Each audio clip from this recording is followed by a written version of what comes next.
The papers hit my kitchen table with a slap that made my coffee ripple in the cup. No, hello, no, how are you, Dad? Just a thick folder sliding across the worn oak surface I'd sat at for decades.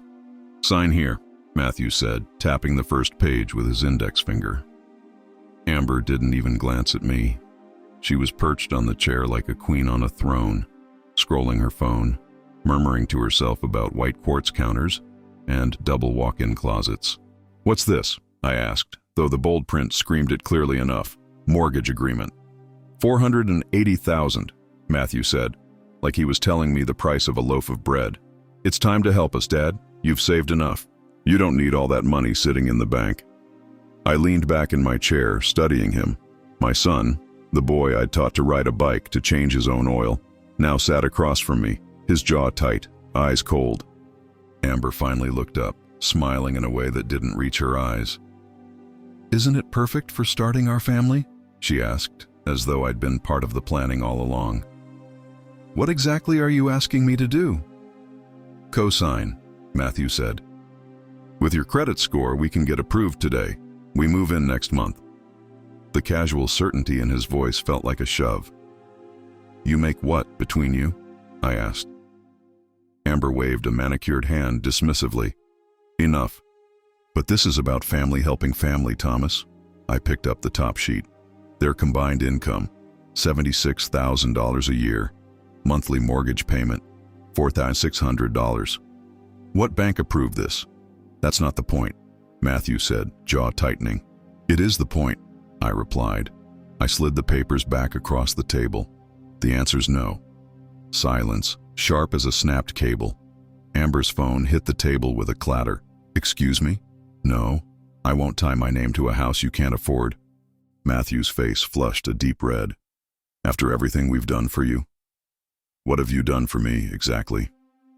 The question slipped out sharper than intended, but I didn't care. Amber stood, her chair scraping the linoleum. "We visit. We make sure you're not alone. That's more than most children do for their parents." "Visiting isn't currency," I said. Her eyes narrowed. "So that's where we stand." She leaned closer, her voice low, venom threading each word. "You'll regret this." Matthew gathered the papers with trembling hands. "You're making a mistake, Dad." I watched them walk to the door, Amber's perfume lingering in the air after it closed with a slam that rattled the glass panes. My coffee sat untouched, a skin forming over the surface. The kitchen felt colder, smaller. I stared at the empty spot where the papers had been and wondered when my son had stopped seeing me as his father and started seeing me as a means to an end. The phone rang before I could move. Their number flashed on the screen. I let it go to voicemail. It rang again immediately. On the third call, I answered. Matthew's voice came through, tight with urgency. "You don't understand, Dad. We've already put down a deposit. We have 48 hours to secure the loan or we lose it." "That's not my problem," I said. Amber's voice burst through in the background. "Tell him we'll lose 25 grand because he's being selfish." I set my cup down. "If you can't afford to lose it, you shouldn't have put it down." "You've got money you'll never spend," Matthew snapped. "This is about our future." I almost laughed. "Your future isn't my responsibility." There was a pause, then Amber's voice again, this time cold enough to burn. "You're going to regret this, Thomas, more than you can imagine." The line went dead. I stayed there, hand still on the phone, a knot tightening in my stomach. It wasn't just the demand for money. It was the tone. The quiet, calculated certainty in Amber's threat. I had no idea what they were planning, but I was about to find out. Amber's last sentence clung to the air long after the call ended, sharp as glass in my throat. We were 48 hours from some deadline I hadn't created and didn't respect. By morning, my phone had learned a new trick, ringing without rest. 7:11 a.m. "Dad, can we talk like adults?" 7:18. "You're choosing money over family." 7:26. "We'll lose everything because you won't lift a pen." I set the phone on the table and let it hum. When Matthew was 10, he'd tug my sleeve and ask if the breaker was live before he touched a wire. That boy had been careful. The man texting me now was not. At 8:02, my sister's name filled the screen. Carolyn. Tom, what on earth? Matt is beside himself. He says you embarrassed them, threw their plans back in their faces. He brought a mortgage I could never co-sign without risking my retirement. A pause, soft breath. He says you promised to help. I promised to be his father, I said. That's different. She lowered her voice. They said there's a deposit, $25,000. They'll lose it. If they couldn't afford to lose it, they shouldn't have put it down. Hearing myself, I sounded colder than I felt. Maybe that was good. Warmth had gotten me here. After the call, I opened a drawer and pulled out an old project ledger from my electrician days. The one with grease at the corners and my handwriting straight as conduit runs. I drew 3 columns. Time, caller, exact words. If yesterday had taught me anything, it was this. Memory is mercy. Records are armor. 8:37, Matthew. You don't need all that money. You're not traveling. 8:44, Amber, on speaker. Frame it as our future and grandkids. 8:52, unknown number. Silent, then a click. At 9:10, Stephen called. My brother, practical as a toolbox. You all right, Tom? I'm writing things down. Good. Folks forget their own words when the bill comes due. He cleared his throat. You say no, you keep saying no. That's a switch you don't flip back. The messages kept coming, changing costume every hour. Guilt at 10, nostalgia at 11, rage at noon. 10:03. We looked at cheaper places, but they're unsafe. 11:22. Remember how Mom wanted a big family house? 12:05. If anything happens to us because of this, it's on you. At 12:40, a text from Amber landed like a stage whisper. I'm late. I stared at the screen until the tiny gray dots stopped pulsing. I called Matthew. Is she pregnant? A beat too long. We're not sure. Yes or no, Matt? It's complicated, Dad. 12 minutes later, Amber again. False alarm. Stress does that. I underlined those words in my ledger so hard the paper nearly tore. Early afternoon, the calls spread beyond my phone. Mrs. Porter knocked, cheeks pink from the wind. Thomas, I just got off with Carolyn. She's worried about you. She says you've shut the door on family. I shut the door on a loan. She said you told them they weren't worth investing in. Her eyes searched mine. That wasn't my sentence, but somebody wanted it to be. I shook my head slowly. Mrs. Porter nodded, lips pressed. People are talking already. By 3, the tone on their end shifted. Matthew sounded rehearsed, reciting lines he'd been given. It's not about money, Dad. It's about love, about your legacy. Legacy isn't a check, I said. A soft scrape, as if someone took the phone from his hand. Amber's voice slid in, precise and syrupy. Thomas, I'm trying to save this family from your pride. I let the pause widen until she had to fill it. We have a plan, she said. We'll keep you involved if you do your part. My part is mine to define. You'll regret this, she whispered. But it wasn't a threat now. It was logistics. As if regret were a delivery scheduled between 4 and 6. The rest of the afternoon blurred into rings, chimes, and the scratch of my pen. I wrote down the calls from cousins who hadn't invited me to a barbecue in years, suddenly fluent in duty.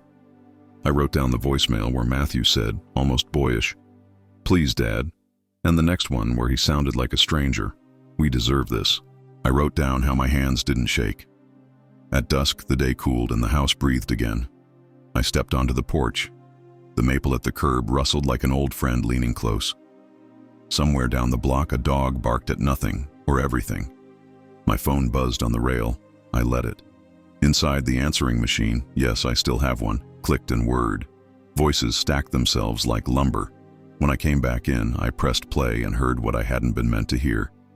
Not a message, a pocket call maybe, or a mistake. Chairs scraping, a woman clearing her throat. Amber, clipped and managerial. Use the words abandoned and elderly. People respond to that. Send the same text to his church friends. Copy and paste. Don't change a thing. Is that necessary? Matthew asked, thin and far away. It's effective, she answered, and make the post public. The machine clicked off. I stood very still, the way you do when electricity is live and you haven't found the breaker yet. Public. The word hummed in the room like a transformer. At 8:17, a notification lit my screen from a group I never joined, a place where the town traded lost cats and bake sale flyers, Maple Ridge chatter. Someone had tagged my name in a post already gathering little red hearts and long, sympathetic paragraphs. I didn't tap it, not yet. I could feel the ground shift under my feet anyway. I opened the ledger again and wrote a new line without looking up. 8:17. Make the post public. Amber. Only then did I reach for the phone. The preview showed the first sentence and my name in bold. I pressed my thumb to the glass and the post began to open. The first line of Amber's post bloomed across my screen like a bruise. When your own father turns his back on you in your time of need, it cuts deeper than any wound. The photo was worse. Matthew sat slouched on their couch, face shadowed, hair unkempt, the kind of staged exhaustion you only see in magazine ads for debt relief services. Amber was beside him, clutching his hand, her eyes red but somehow perfectly framed in the shot. Below, the comments spilled in like floodwater. Some parents forget what family means. If my dad had the means, I'd hope he wouldn't let me struggle like this. Shame on him. Money won't be there in the grave. The names were familiar. People I'd known for decades. The woman who'd cut my hair for 15 years. The man I'd helped fix his porch for free after a storm. None of them had called me. They'd just read, believed, and typed. By the time I reached the end, the post had been shared 37 times. I didn't reply. Not there. Feeding the crowd would only make them hungrier. Instead, I picked up my ledger and wrote every word down, copied the link, took screenshots. Amber wanted this public. Fine. Public meant evidence. The ripple started immediately. At Murphy's Hardware, Tom, who'd slipped me a discount on wire and screws since the early 90s, barely looked up when I walked in. He rang up my order without the usual small talk. At the grocery store, Linda, the cashier who'd once slipped me extra coupons, scanned my milk in silence. When I asked how her mother was doing, she glanced at the line behind me and said, "Busy day," before turning to the next customer. That night, Mrs. Porter knocked on my door. Her voice was hesitant, the way people sound when they don't want to ask but feel they have to. "Thomas, I saw that post. I don't know what's true or not, but folks are talking. They think you've cut Matthew off." "They think correctly," I said, "but not for the reasons they've been told." She gave me a look that landed somewhere between sympathy and suspicion. "Just be careful. It's a small town. Careful." I'd been careful all my life. Careful wiring houses so no one would get shocked. Careful with my savings so retirement wouldn't feel like a punishment. Careful raising a boy I thought understood the value of work. I stayed up late that night, cross-referencing Amber's post with her other social media. There they were, photos from their last vacation, a high-rise hotel balcony, cocktails with sugared rims, a rental convertible by the ocean. All taken within 3 weeks of the struggling young couple narrative she was pushing. Screenshots went into a new folder on my desktop labeled Public Lies. The next morning I woke to a voicemail from Carolyn. "Tom, I saw what Amber posted. It looks bad. Can't you just make peace and help them?" "Peace doesn't come from being cornered," I said when I called her back. "You know how it looks," she pressed. "That's the point," I told her. "They want it to look that way." After we hung up, the phone rang again, Matthew this time. I let it go to voicemail. Seconds later, a text. "Delete whatever you've been saving. We can still fix this." I stared at it for a long moment. Then I added it to the ledger, word for word. By afternoon, the post had climbed to over 100 shares. Strangers I didn't know were calling me cold-blooded and heartless. My name had become shorthand for greed in comment threads. But beneath the noise, I began to see cracks. A woman named Clara had commented under one of Amber's dramatic photos, "Didn't you guys just go to Aruba?" The comment vanished within an hour, but I'd already captured it. Another man asked, "Why didn't you buy within your budget?" His comment stayed, and others started liking it.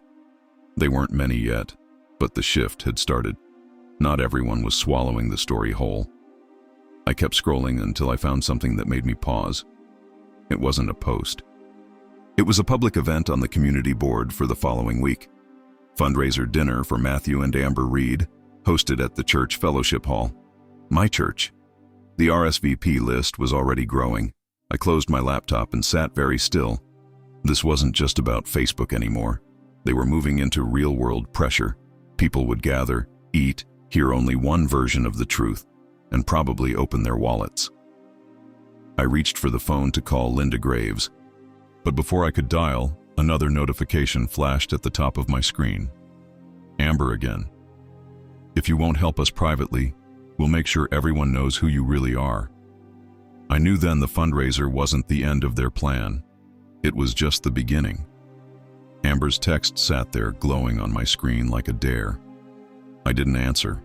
Instead, I opened my ledger, flipped to a clean page, and wrote her words down exactly as they appeared, complete with the timestamp. If they wanted to make sure everyone knows who I really am, I'd make sure the record showed who they really were. I decided I wasn't going to spend another day reacting. It was time to pull the curtain back. The first call was to their apartment complex. I told the manager, in my most cordial voice, that I was thinking of helping my son with rent and wanted to understand his payment history before making any decisions. She must have thought I was a generous old man swooping in to save the day, because she told me everything without hesitation. "Mr. Reed's been late 4 times this year," she said. "Right now he's 2 months behind, but we're working with him." 2 months behind, and they just posted photos from a weekend in the mountains, complete with a hot tub and champagne. I thanked her, hung up, and added the notes to my ledger. Next stop was public records. It didn't take long to find the registration on Matthew's shiny black SUV, $950 a month lease payment. Then came the credit checks, the ones they'd carelessly tied to public financial planning apps.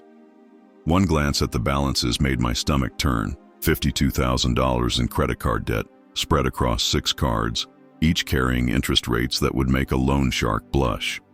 By mid-morning, I had a clearer picture. They weren't broke. They were drowning in choices they refused to stop making. I needed more than numbers, though. I needed proof that this pattern wasn't new. I called Stephen. "Do you remember them asking you for money?" He grunted. "Yeah, last year. Said they needed $2,000 to fix Amber's car. Did they ever pay you back?" "Not a dime. And that car didn't get fixed. Saw her driving it with the same dent 2 months later." I wrote it down.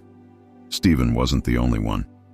By lunch, I'd spoken with 3 others who'd all heard the same stories. Temporary setbacks, promises to repay, excuses when the due date came. None had seen their money again. That afternoon, I opened their social media profiles, scrolling with the patience of a man who's rewired more than a few old houses. When you've been around long enough, you learn to look past the surface, the glossy photos and cheerful captions, to the wiring underneath. There it was. 3 weeks ago, Amber on a girls' trip in Miami, first-class boarding pass in her hand, tagging the 5-star resort in the caption. 2 months ago, Matthew showing off a new gaming setup that could have paid for 6 months' rent. 4 months ago, dinner at one of the most expensive restaurants in the city, complete with wine bottles that cost more than my monthly groceries. I took screenshots of every single one, organized by date, each labeled against their claims of financial hardship. By late afternoon, my folder of evidence was thick. But as satisfying as it felt to see the truth laid out, I knew I couldn't fight this battle alone. I called Linda Graves. She'd helped me with my will years ago, and she had the calm, unshakable voice of someone who'd seen every kind of family mess there was. "Thomas," she said after I explained, "I've handled cases where relatives sue for imagined promises.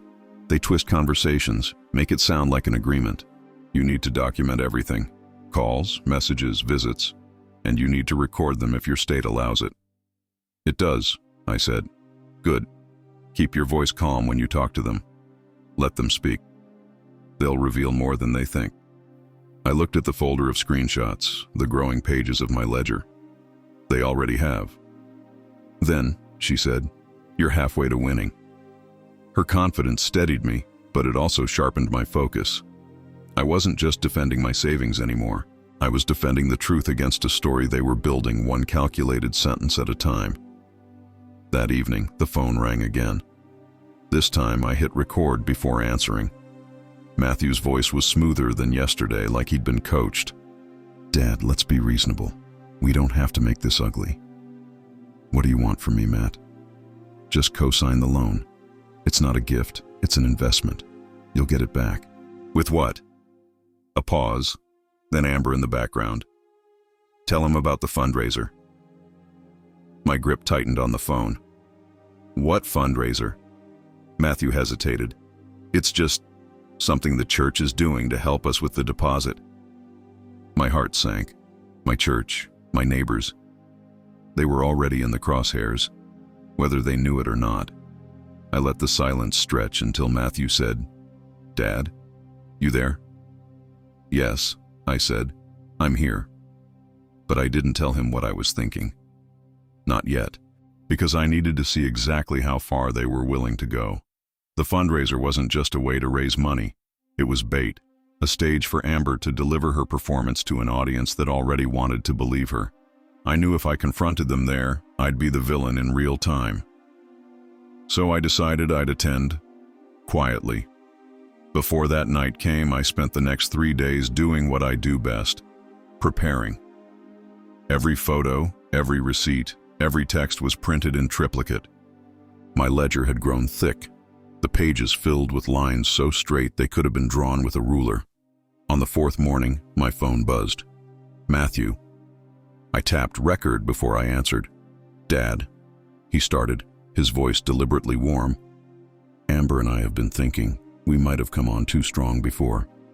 "I see. It's just, this house is important to us, for our future, for your grandkids." "You don't have grandkids yet." A quick shuffle, then Amber's voice came on. "We will, sooner if we have the right home. It's about security, Thomas." I let a long pause hang between us. "Security for who?" "For all of us," she said. "If something happened to you, wouldn't you want to know we were settled?" They weren't asking anymore. They were building a narrative. I could hear it in the phrasing. That evening, I called Linda. "They're rehearsing," I told her. "Good," she said. "The more they talk, the more they hand you. Keep them comfortable. Don't challenge. Let them expose themselves." The fundraiser came on a Friday. The fellowship hall smelled like coffee and pot roast. Amber was already there in a pale blue dress, hair curled, dabbing at the corner of her eye with a tissue as she leaned toward a cluster of church ladies. Matthew stood nearby, his expression carefully arranged into tired dignity. I stayed near the back, invisible to most. I heard her voice rise just enough for the group to hear. "We never imagined we'd be abandoned. Not at this stage in life." Abandoned. The word from the pocket dial recording. I wrote it in my notebook, underlined 3 times. Half an hour later, I slipped out. I had what I came for. Witnesses who'd heard her repeat the script. The next morning, the phone rang again. Matthew's number. I hit record. "Dad, I know you were at the fundraiser." I was. "You could have joined us." I wasn't invited. Amber's voice cut in, sharper this time. "We're done playing nice. You have until Monday to agree, or we'll take this to the next level." "What's the next level?" I asked. "You'll find out," she said, and hung up.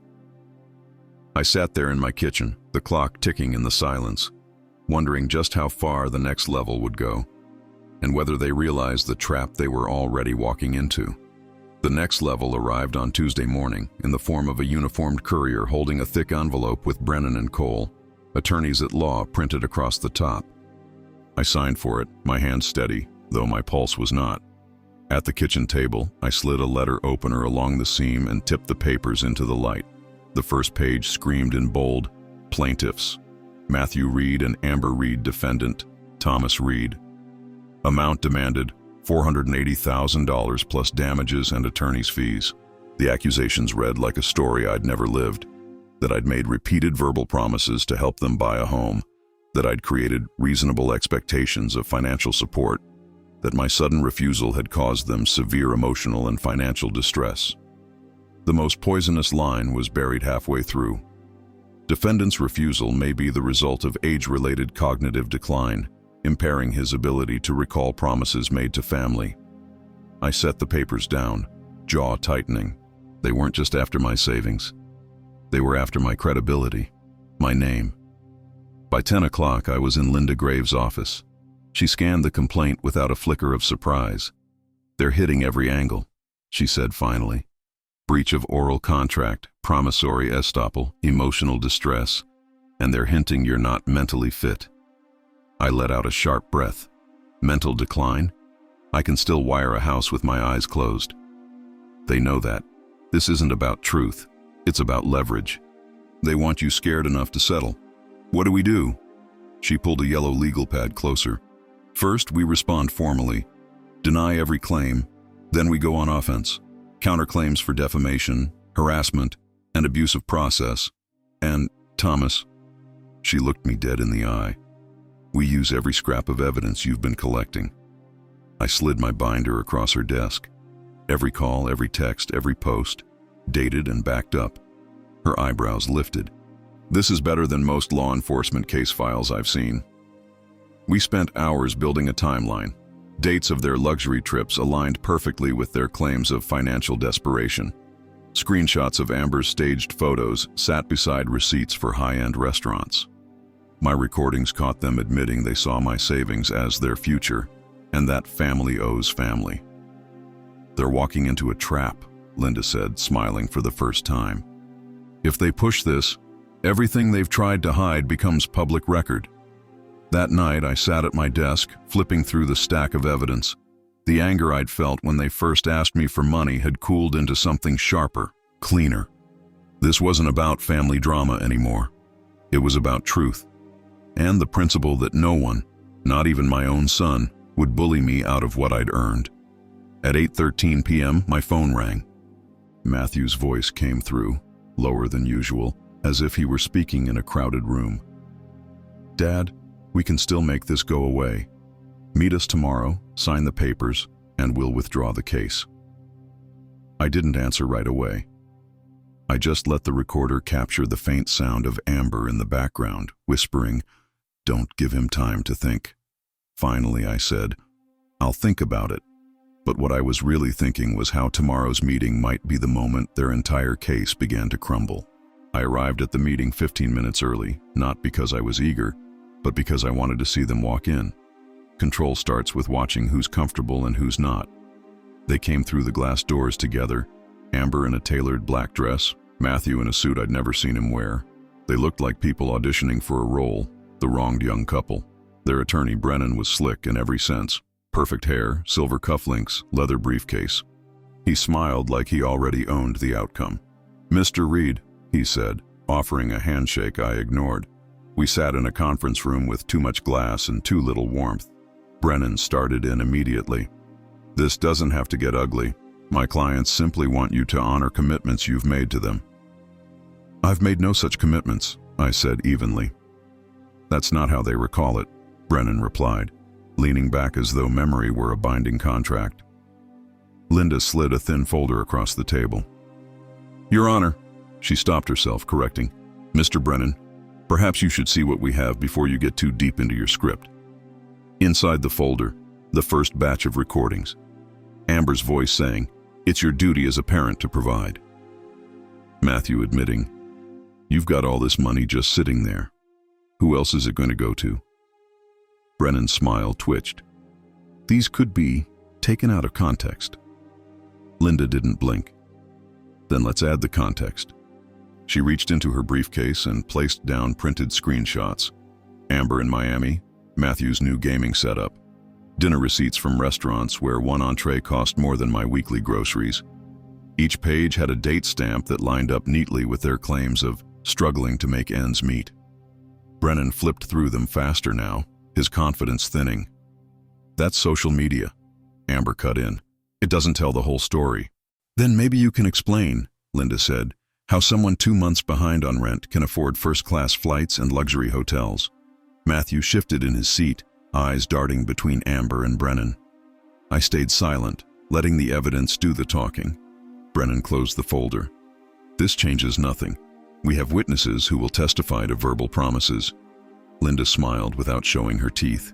Good. We'll be requesting the full witness list, along with your client's complete financial records, credit reports, and tax returns for the past 5 years. We'll also subpoena their social media accounts in entirety, not just what's public. Amber's posture faltered. Matthew's hand tightened on the armrest. Brennan looked at them both, then back at Linda. Perhaps we should adjourn for today. No, I said, my voice steady. Let's keep going. I'd like to hear exactly what they think I promised, and when. Silence. Amber glanced at Matthew. Matthew looked down at the table. I leaned forward. If you can't tell me now, under no pressure, how will you tell it under oath? Brennan cleared his throat, muttered something about strategy, and gathered his papers. We left without shaking hands. In the parking lot, Linda turned to me. They're rattled. We keep the pressure on, and they'll either fold or walk straight into a public defeat. I nodded, watching Matthew and Amber climb into their SUV. For the first time in weeks, I felt the ground under me shift in my favor. But I also knew people like them rarely walk away quietly, and the courthouse was still ahead of us. The courthouse smelled faintly of varnish and old paper, the kind of scent that makes you feel the weight of history. I'd worn my best suit, the same one from Matthew's college graduation, not for them, but as a reminder to myself of what I'd built and who I'd been long before this mess began. Amber and Matthew were already seated with Brennan when Linda and I walked in. Amber's eyes were rimmed with just enough red to suggest tears. Matthew's jaw was set in that defiant way I'd seen since he was a teenager caught lying. Judge Carter took the bench, a tall woman with a voice that cut through the murmurs in the gallery. Let's proceed. Brennan went first, painting his clients as victims of a broken promise. He spoke of verbal commitments, reasonable expectations, and family duty. He called Matthew to the stand, where my son's voice shook just enough to sound rehearsed. He told stories of holiday dinners where I'd supposedly said, "When you find the right house, I'll make sure you get it." None of it happened. Amber's turn was worse. She wept, saying I'd encouraged them to look at properties far beyond their budget because Dad wanted the best for us.